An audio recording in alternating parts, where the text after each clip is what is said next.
Non, c'est bon. On va faire plus attention puis essayer de séparer ces mots-là, évolution et révolution. C'est facile en tout cas d'attacher ces mots-là. C'est la question. Les deux représentent un changement.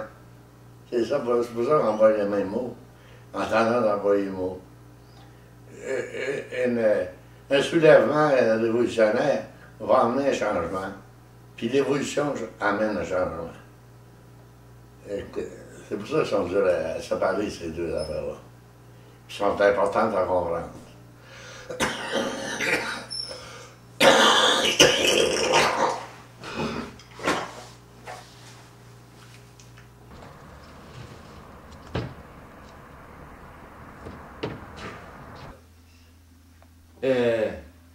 Comment c'est que mon grand-père, on avait la série, et il voulait pas dire que c'était des valeurs, mais il dit les ancêtres. Les ancêtres. Il disait pas que c'était des valeurs, mais il disait ouais, vous avez un bon voisin, mais ses ancêtres. Non, c'est ça. Il faut comprendre les problèmes, puis il faut essayer de trouver des moyens de les détourner pour amener une civilisation de monde qui marche d'avant et arrêter d'avoir des exploitations qu'on a aujourd'hui. Il y a du monde assez misérable, ça n'a pas d'allure.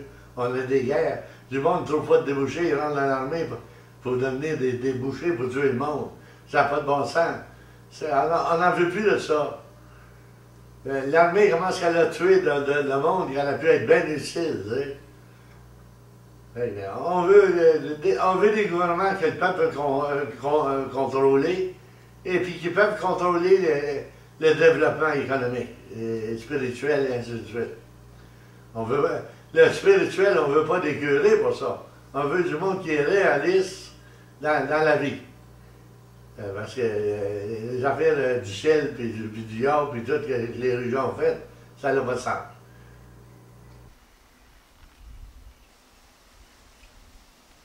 Les États-Unis, malgré qu'ils sont poison vifs, ils fouillent les sciences beaucoup plus que nous autres, on les fouillait. Ils étaient tout à cacher, le clergé avait eu un contrôle sur tout, puis tout ce qu'ils ne faisaient pas d'affaires, ils venaient en bout de mettre ça à l'index. Tandis que l'éducation américaine était beaucoup plus franche, elle en montrait beaucoup plus. Qu'est-ce qui m'a développé le cerveau? Mais c'est comme je l'ai dit, après ça, quand je suis revenu des États-Unis, mais là, avec Jacques Oriot et puis Gagnon, c'est là que j'ai rentré réellement dans la structure sociale et la politique.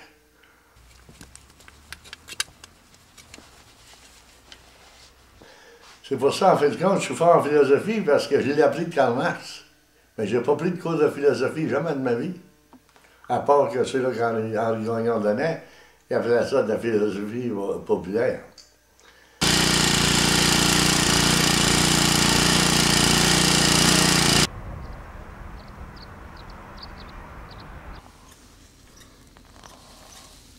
Ben, n'en font plusieurs, elles sont petites. D'un mois d'ici, tu vas être différent.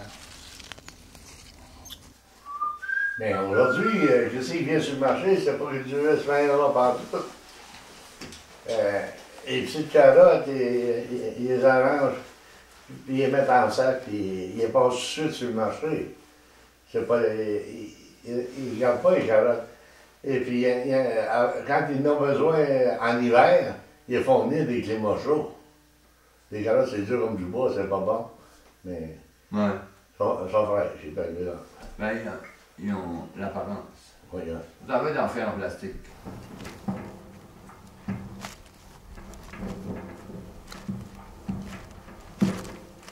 Nous autres, on a découvert que dans notre culture, on a entrevu des valeurs importantes. Alors, les abattus, on veut les reconquérir. La vie, c'est pas un ramasser de l'argent. C'est ça. On veut revenir à une vie normale, que toutes ces valeurs-là vont revenir à la surface, puis on va les vivre, on va vivre plus heureux, on va vivre plus à l'aise, et ainsi de suite.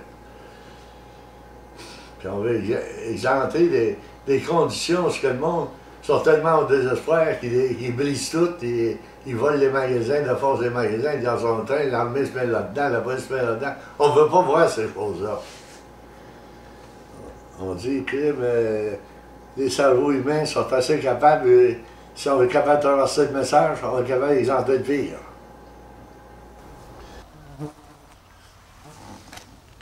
On sait, comme je dis, on ne sait pas ce qu'on s'en va, là, vu que le monde a compris qu'on allait pas au ciel, les curés pourraient plus de faire encore ça. Mais on s'en va à quelque chose de très grand, l'humanité, si on ne se détruit pas, si on prend les moyens pour. Et puis, il faut suivre cette évolution-là. On ne sait pas ce que l'humanité-là s'en va. Mais on sait que si on suit l'évolution comme il faut, qu'on sort le talent dans l'être humain, ça n'a pas de limite, on dirait. Moi, je suis comme ça.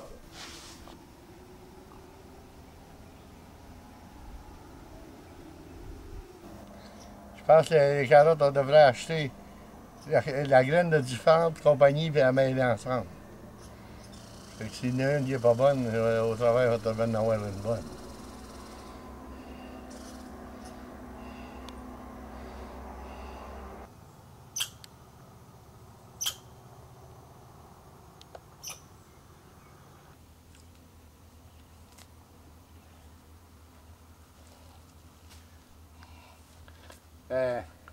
T'as laitue, là, c'est bien bon ce grain de laitue-là.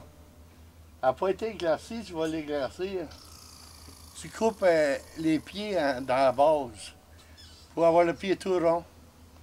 Puis là, ça donne une chance aux pieds qui restent de grossir. Vas-tu écouter, là? Je pense que t'aimes ça, cette affaire-là. Elle commence à être bonne à manger, ta laitue.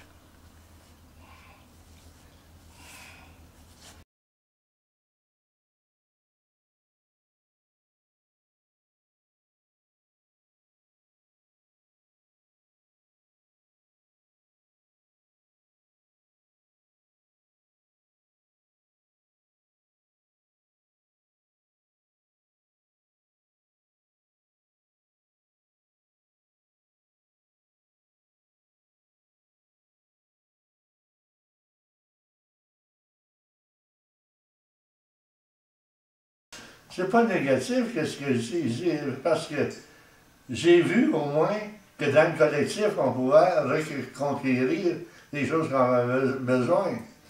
Mais on ne veut pas revivre la pauvreté du commencement. Mais ce commencement-là nous a fait comprendre que ce qui était pas être soumis à aller travailler pour payer notre électricité, nos taxes, ainsi de suite. On n'avait pas ça. Il n'y a même pas de taxes dans ce temps-là. On envoyait de l'énergie juste pour vivre, puis on ne dépendait pas sur une job, il n'y en avait pas. Le fait d'avoir vécu ça, avec aujourd'hui, là, tu es capable de voir le contexte de la chose. Et puis là, tu cherches des solutions, mais tu n'en trouves qu'une. C'est réellement d'une vie collective sans classe privilégiée. C'est là que tu le vois. Il y a du monde qui vivrait moins riche qu'avant, mais la majorité vivrait bien mieux qu'avant.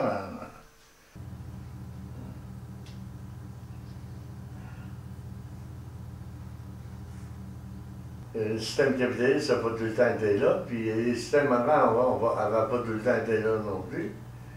Et puis, on est dans une époque de changement. Il faut sortir de là. Quand ça ne marche plus, il faut changer. Avant de s'en rejoindre tout le monde, ça va être long.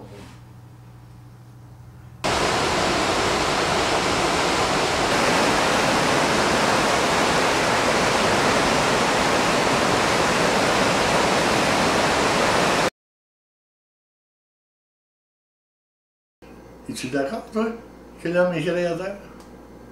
T'essaies de créer de quoi, là? Tu dois le savoir en maudit. C'est ça. La vérité nous a été cachée. Il fallait être humble, puis il fallait pas reconnaître que c'est qu'on était. Puis il nous mettait un esprit. Et puis ça c'est la vraie recette pour arrêter le monde d'essayer. Il y a toujours un être plus supérieur qui va arranger ça. Pourquoi on va agir? Fait qu'on veut que le monde le sache qu'ils sont des créateurs. Qu'on leur donne les outils, puis ils vont s'apercevoir qu'ils n'ont plus besoin d'un Dieu pour créer. C'est eux autres qui sont les créateurs. C'est ça l'affaire.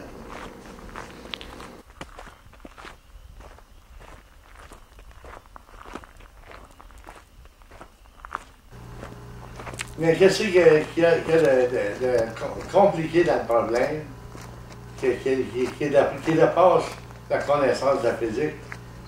C'est que je n'ai pas employé aucune matière qui a été dépensée pour cette énergie-là. Parce que la gravité n'a pas été affectée.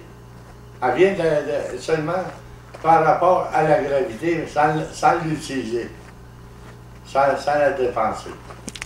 Fait du moment même, c'est là que je suis venu à la conclusion qu'il y avait plus que la physique là-dedans, la physique connue. C'est là que j'ai dit, ben, ça laisse un vide, là. J'ai employé la gravité pour avoir l'énergie, mais je ne l'ai pas dépensée. C'est-à-dire qu'il y a un vide, là. Il n'y a aucune énergie, il n'y a aucune matière, aucune énergie qui a été dépensée, et puis il y a un surplus d'énergie. Fait que j'ai dit, la création d'énergie, c'est fait dans un vide. C'est là que j'ai arrivé à cette conclusion-là. C'est ça que je voulais dire un matin. Fait que, puis après ça, on continue notre discussion pour dire que les choses étaient magiques. C'est magique. Pour moi, quand je parle de magique, c'est dire qu'on ne comprend pas une chose, mais si on étudie assez, on va trouver la raison. Il y a toujours un truc dans la magie.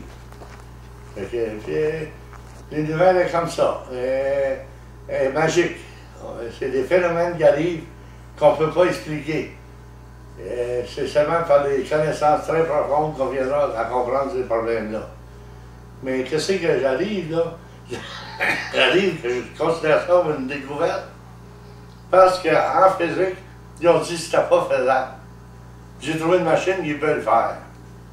C'est là que ça m'a ouvert le cerveau à des régions qui n'avaient jamais été expliquées encore. J'ai conclu que l'énergie était une chose qui était en production continuellement. Si la matière découle de l'énergie, c'est-à-dire que la matière est en construction continuellement. Des choses que la physique et la chimie n'avaient pas été capables de déterminer. Et puis là, ils vont être obligés de l'avouer. Je comprends bien qu'ils vont faire une expérience chimique, la matière, ils ne s'en perdent pas. Ils peuvent toute la mesurer d'après la gravité. Ils servent de la gravité pour mesurer et il n'y a rien de perdu. Mais là c'est un problème que tu rentres dans la gravité.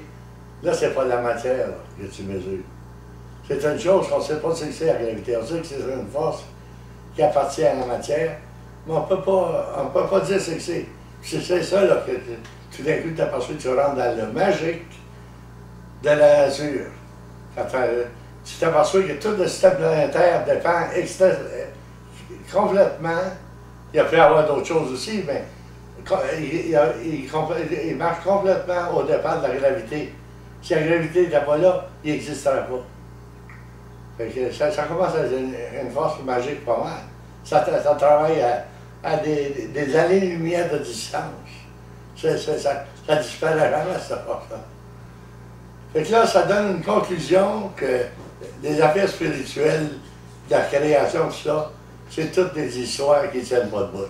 La science, c'est d'après rentrer dans un domaine nouveau. Et puis, la création, d'après la comprendre. On commence à la comprendre.